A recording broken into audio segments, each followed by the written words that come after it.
আসসালামু আলাইকুম। আজ তৈরি করে দেখাবো মুখে লেগে থাকার মতো মিষ্টি। যারা যারা খেতে লাইক করি, মাত্র অল্প খরচে দুটি উপকরণেই তৈরি করে নিতে পারবেন এই মিষ্টি। মিষ্টি আমরা কম বেশি সবাই খেতে ভীষণ পছন্দ করি, তাই না? তো আজকের রেসিপিটি যারা বেশি মিষ্টি প্রিয় তাদের জন্য। চলুন দেখে নেই ঝটপট গুঁড়া দুধ দিয়েই তৈরি করি আজকের মিষ্টি। হাফ লিটার পানিতে 1 কাপ পরিমাণ গুঁড়া দুধ দিয়ে দিলাম। এই পানির সঙ্গে গুঁড়া দুধটাকে ভালোভাবে মিশিয়ে নিব।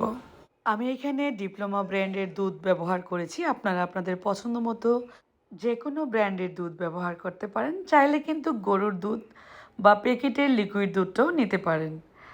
দুধটা বলক উঠে আসছে, মাত্র 2-1টা বলক উঠলেই চুলাটা একদম লো করে দিব। চুলার হিট লো করে রাখতে হবে এই পর্যায়ে। ঠিক এই পর্যায়ে এর মধ্যে আপনারা চাইলে কিন্তু লেবুর রস বা টক দই দিয়েও এই ছানাটা কাটতে পারেন। আমি এখন এর মধ্যে 2 টেবিল চামচ পরিমাণ নর্মাল ঠান্ডা পানি নিচ্ছি। আমরা যে পানিটা পান করি ফিল্টারের পানি, তার সাথে নিয়ে নিচ্ছি ভিনেগার 2 টেবিল চামচ পরিমাণ, মানে সম পরিমাণ পানি আর ভিনেগার একসঙ্গে মিশিয়ে এ দিয়েই ছানা কাটবো। এই পর্যায়ে চুলার হিটটা একদম লো হিটে আছে। এই তো সবুজ পানি বের হতে শুরু করবে কিন্তু ভিনেগার আর পানি দেওয়ার পর। লক্ষ্য করলেই বুঝতে পারবেন। আমি এখনও সবটুকু দেই নাই, যতটুকু পরিমাণ লাগবে আস্তে আস্তে অল্প অল্প পরিমাণে দিলেই হবে। সবটুকুই লাগলো, আমি দিয়ে দিলাম। এবার একটা বলক উঠিয়ে নেব, ছানাটা যাতে সুন্দর পারফেক্ট হয়। আপনারা যদি অন্যান্য সফট মিষ্টিটা বানাতে চান বা রসগোল্লা স্পঞ্জ মিষ্টি, সেক্ষেত্রে আর জাল করার দরকার হবে না। তবে আজকে যে মিষ্টিটা তৈরি করব এক্ষেত্রে একটা বলক উঠাতে হবে। ঠিক এই পর্যায়ে আমি একটা ছাঁকনি চামচ দিয়ে ছানা উঠিয়ে নিয়ে নিচ্ছি। এখানে যেই পরিমাণে ছানা হয়েছে, হাফ লিটার পানিতে 1 কাপ গুঁড়া দুধে প্রায় হাফ কেজির মতো মিষ্টি হয়ে যাবে। ঠিক এভাবেই কাপড়টাতে ধরে রাখলে এক্সট্রা পানিটা ঝরে যাবে, চিপাচিপি করার কোনো দরকার নেই।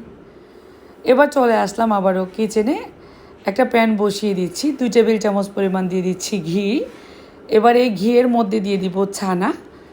অনবরত নাড়বো যাতে করে ছানাটা দলা পাকিয়ে না যায়।